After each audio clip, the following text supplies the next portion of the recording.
everyone. Welcome to History 11. This lecture is titled Slavery and Social Death.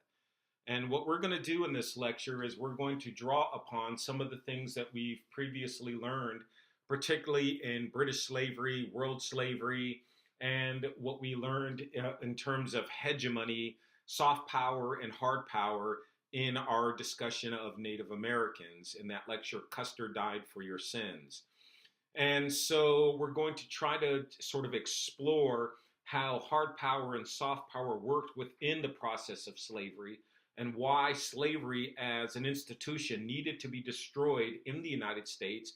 And that was through the process of the American Civil War, and where well over 1 million people lost their lives, and why slavery continues to still have immense negative ramifications for Black people in America, and in many ways for white people as well, and of course other groups that were affected. For example, in the Mexican War of 1845, where new territory was taken from Mexico and opened up to slavery prior to the Civil War.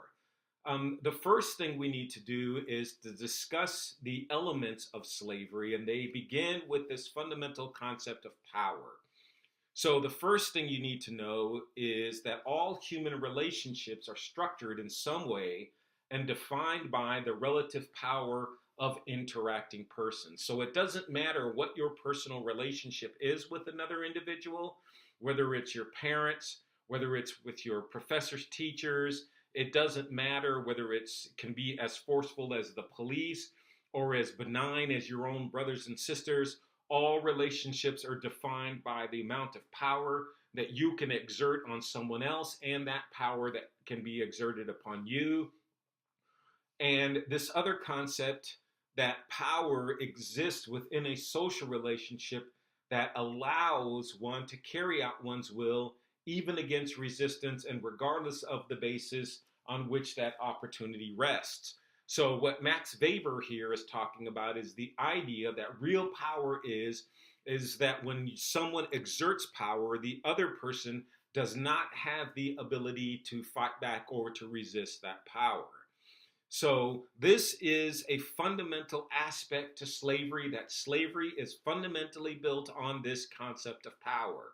Now, how this power relationship works is something that we're going to have to look at a little bit closer. It's going to work in terms of both hard power and both soft power.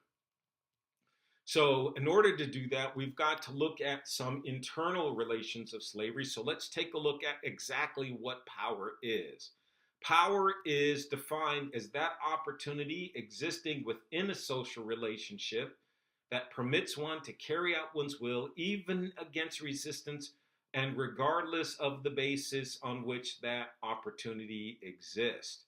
Slavery just happens to be one of the more extreme forms of the relation of domination, approaching the limits of total power from the viewpoint of the master and the total powerlessness from the viewpoint of the slave.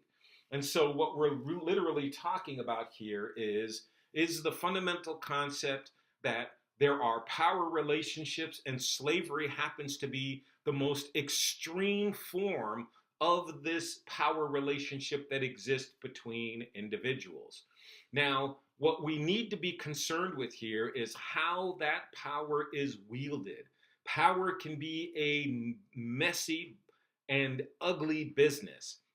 Naked force or coercion has been seen since time immemorial as ugly business, no matter how necessary. They call this the beastly part of power. Now, conceptually, people have fundamentally understood that the better process of wielding power, since it is an ugly business, is to clothe it, to make it more palatable by the people who exercise it and by the people who have it exercised upon them. And the way that they do this is through a language of power. We call this language an idiom. So the idiom is the principal way in which power is interpreted in socially and cognitively acceptable terms. So, in other words, how power works within groups and how that person consciously accepts or understand how power is being worked. So, in order to do this, power is uniquely divided into three facets.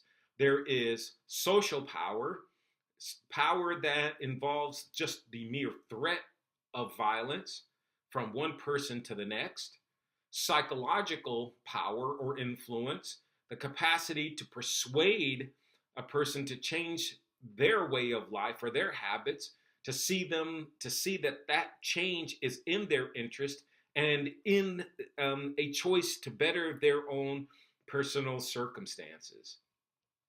The last one, which is cultural authority or cultural power or cultural imperialism, and this means the force. What this means is turning force or power into a right and obedience to duty. So really, how does this fundamentally work, and what separates these from particularly psychological power? With psychological power, what you're literally trying to do is just convince somebody that it's in her interest to do what you want them to do. They may not like the fact that they must do something, but it's in their interest to do it. So, for example, you may not necessarily like having to take a bunch of classes to get a degree or to transfer or to get a skill certificate or what have you. And so you put up with a lot of classes and a lot of work, and because you just know from what you've been told that that is in your best interest to do so. But what happens if you grow up with the fact that that's all you've ever been taught, that it is not simply something that you should do because it's good for you, but it is your duty to go to college and to put up with all the nonsense? In other words, another way to look at this is in the military, where people are sort of given or taught that it is their duty to strap themselves with bombs and go blow up themselves and the enemy, and they do this willingly. Jean-Jacques Rousseau, one of the people that we will see in the Enlightenment, argue that to ensure them continual mastership, power truly lies in culture. We call this form cultural or the use of power through culture, banal imperialism, or another term for it might be soft power. So let's take a look at cultural imperialism a little bit further. We have this concept of cultural imperialism buttressed against this concept of the forced acculturation of a subject population. In other words, we just automatically use naked, raw, ugly, beastly power rather than the culture as a means to do this.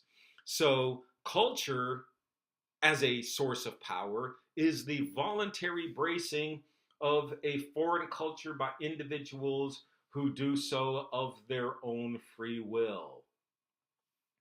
Right? Again, this is called banal imperialism of soft power. And so the big question is, how is this done? Largely, this is done through simply consumerism. Shop till you drop. We get people to accept the culture of another group of people, and largely the way that people digest culture is in the marketplace.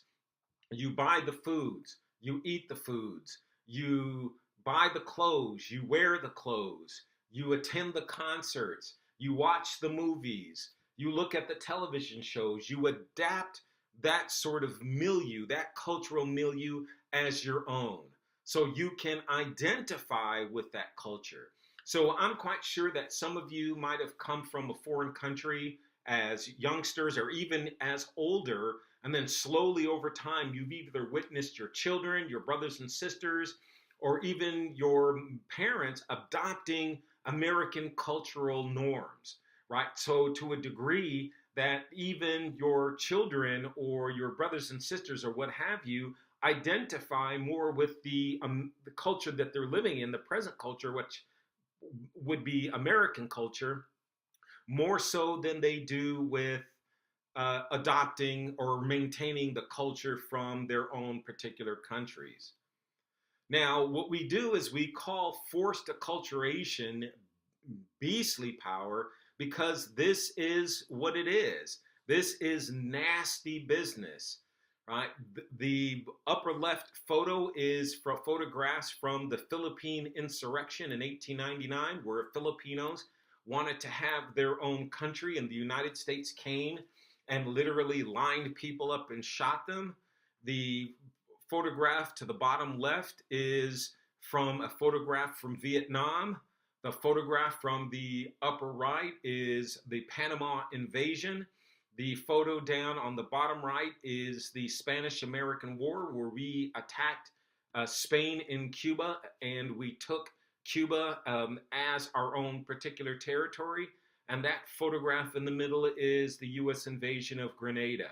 So for Americans, we can really relate to this concept here of what forced articulation, acculturation is. But this is another way to do that, and this is through soft power, through consumerism. You would be hard pressed in America to find anybody, or at least in the Western world, in Europe, and well, probably in Asia, who haven't had either KFC, Coca-Cola, or McDonald's, or haven't listened to rap music, or even know who Walt Disney or Disneyland is. You would be hard pressed to do that. Now, we can always make the argument that, in fact, this is a good thing. What's wrong with Coca-Cola and a little KFC and a little rap music? But this is the way in which America exports its hegemon, right? That we export our ideas about the way that the world should be shaped through our culture. Sometimes we do it purposeful, and sometimes it's sort of a benign thing that just particularly happens. We're not quite aware of it, that it's happening, but it is a thing that does in fact happen, and there often are negative consequences to this. This is one of the most famous of the negative consequences of this sort of a cultural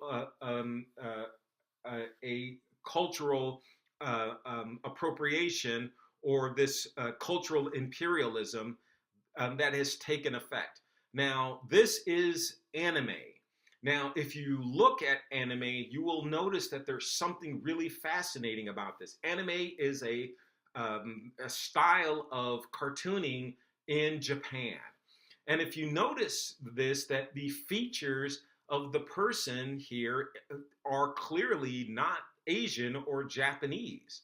The people in Japan were invaded, well, not invaded, we had a war with Japan in World War II, and when the war was over, we took over Japan and we instituted large portions of our culture onto Japanese culture. So, for example, baseball is a national sport of Japan, and it's followed by just as many, if not more, people than soccer is, right? And so then you'd have to ask yourself, then how could people in Asia draw pictures, representations of themselves who don't look like anything of themselves?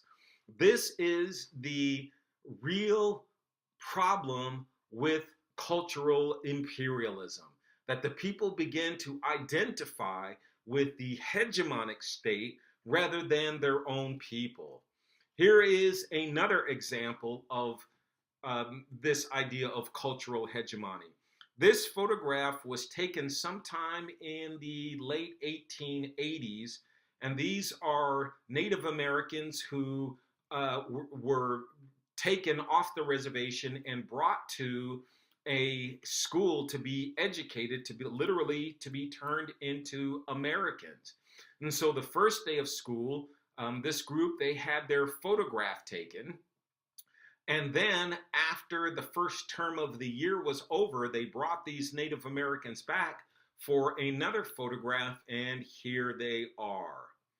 This is the hegemonic process, And this is what happens to people when this idea of cultural imperialism, soft power takes hold.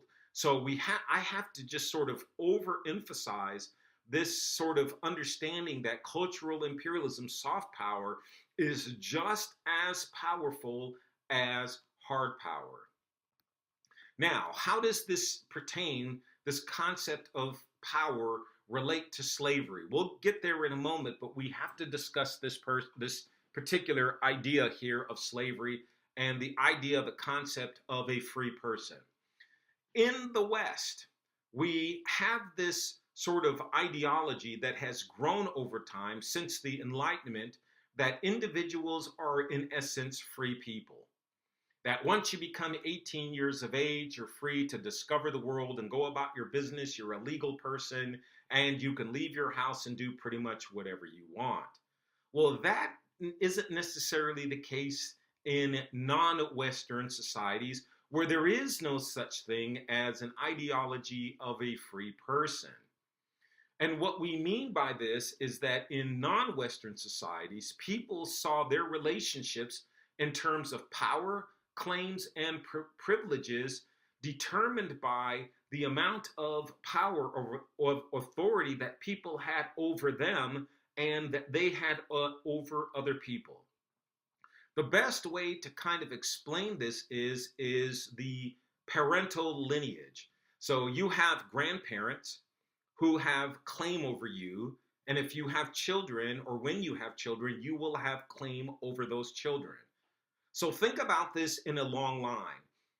Your children, your grandchildren, you, your parents, your grandparents, and then your great-grandparents, and then your great-great-grandparents, and so on. When this is called a kinship network.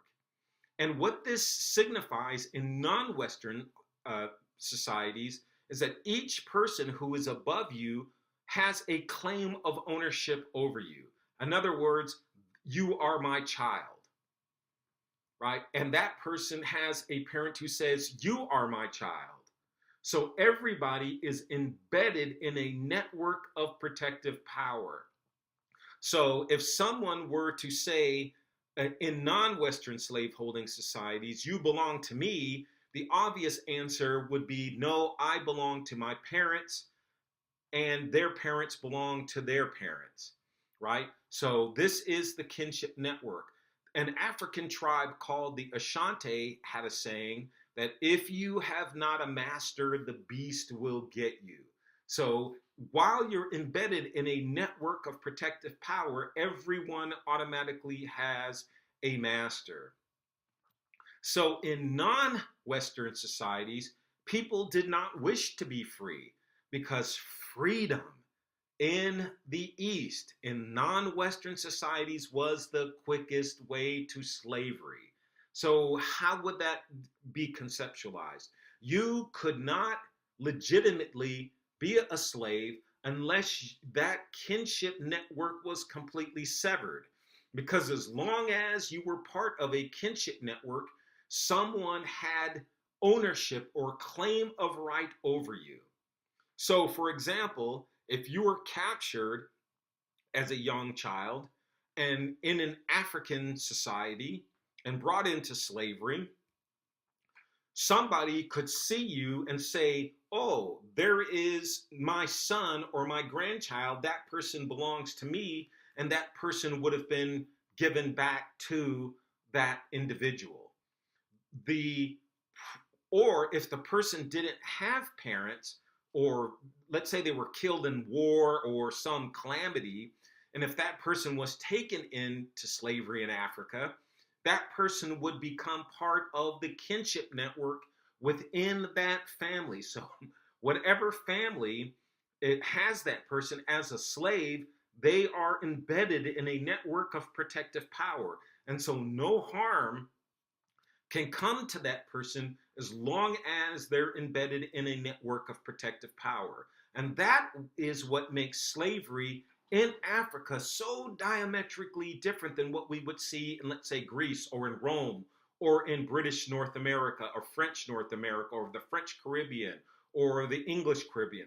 Slavery practiced in non-Western slaveholding countries was diametrically different than what we would find in what we would say European or Western nations or countries. Now, what's going to make this different is that when we get to modern slavery, European slavery, the conceptions of slavery are going to be changed in that they are going to be conceived within the concept involving the conception of property.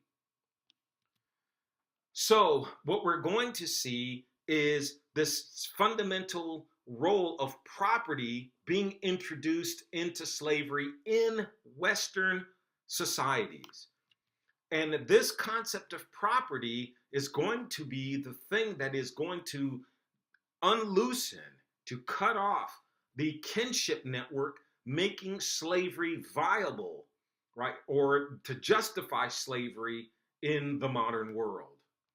So before we do that, we need to get a handle on what is property.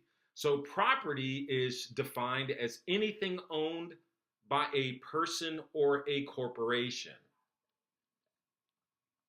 So what is ownership?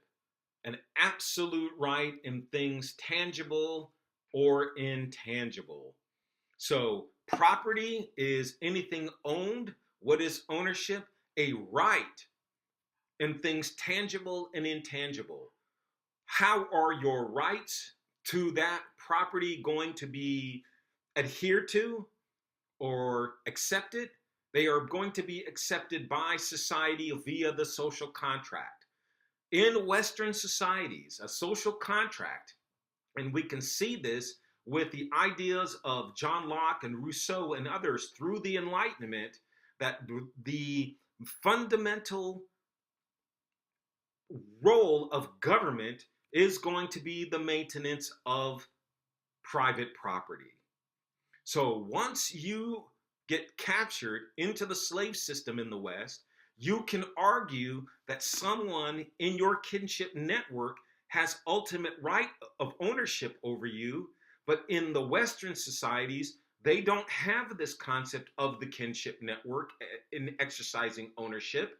We see ourselves as being free in Western societies, and that the kinship network is really just a sort of a loosely sort of conceptualized thing up until you're at the age of 18, and then all bets are off.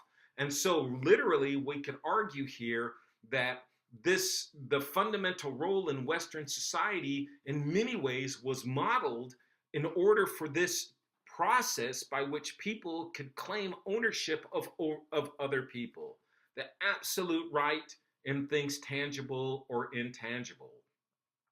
This concept in property doesn't, although it is the rights of property are discussed in the Enlightenment, this really starts to begin to solidify itself as slaves being demarcated as property within Roman society.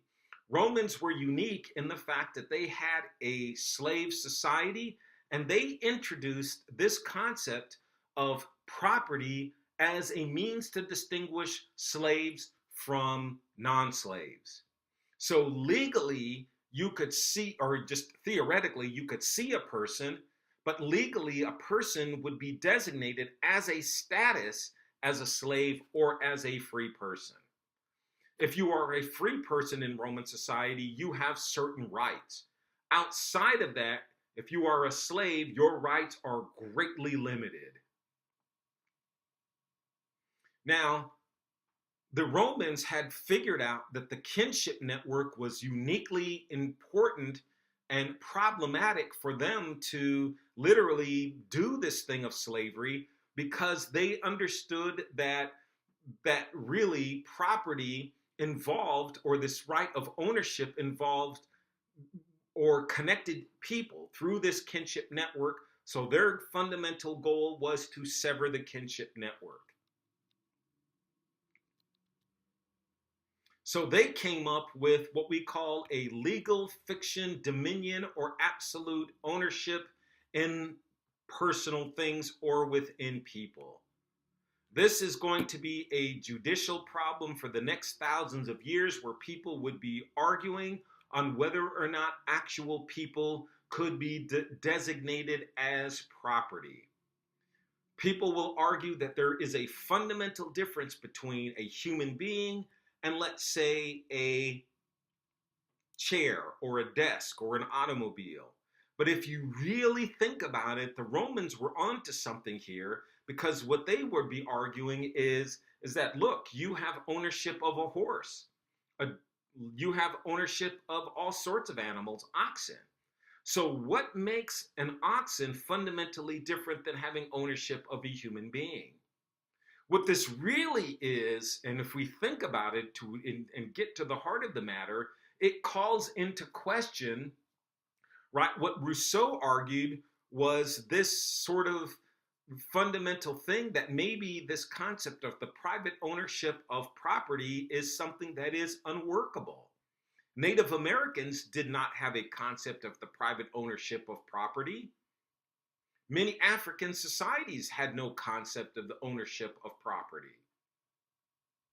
So fundamentally, it's in the West where we begin to see this concept of property, where anything can be made into a commodity and to be bought and sold, including human beings. So from this particular point of view, we can see that power, right, strives for authority, that the master, the owner of slaves, must be able to exclude all claims and powers of others on his slaves. So here, what we can see is that if a master has a slave, someone else claims that slave and say, that's my son or my child, you need the necessary power to be able to stop that person from exercising their claim. So how are you going to do that? Well, you've got to turn slavery into an obedience to duty. That the slave themselves must recognize their status as a slave and accept it, and the entire community must support your rights of ownership on that person. The community must be able to say, yes, Mr. Slaveholder, you have the right of ownership in that person, and I believe that it is my duty to help you protect your property through this concept of the social contract. And for that to happen, there must be an institutionalization of slavery. So slavery has to be accepted as the natural order of things. And because the person is extracted out of this kinship network and put into a position of being a piece of property rather than viewed upon as a social living being, that person then suffers a social death. They have no rights within the society unless those rights are given to that person. So people in the United States could recognize very early that there's something fundamentally wrong about slavery. That you could not treat a person as a normal article of clothing. For many people, it was just unchristian. For many people, there were inherent contradictions in it. And we see these inherent contradictions, particularly when we look at things like the Enlightenment. Everyone is, according to John Locke, equal to every other person, right? All people have the right to life, liberty, and the pursuit of possessions, or in the case of Jefferson, life, liberty, and the pursuit of happiness. That you've got to be able to develop an institution whereby, for some people, you negate that. Those are the inherent contradictions in American life. People understood them within British society. They understood them within American society, and the American Civil War was a direct result of people coming to the conclusion that slavery was an evil and abhorrent to God and humanity. So slavery, to conclude here, is almost always defined in terms of the relationships of domination. The kinship network had to be severed in order for slavery to become a legitimate institution. Severing the kinship network was the basis of alienation and, of course, for consumerism. People are free to shop till they drop and free to own other people. And that slavery in the modern world would equal a social death, not anywhere near what slavery was like in the non-Western world. All right, if you have any questions, please feel free to contact me.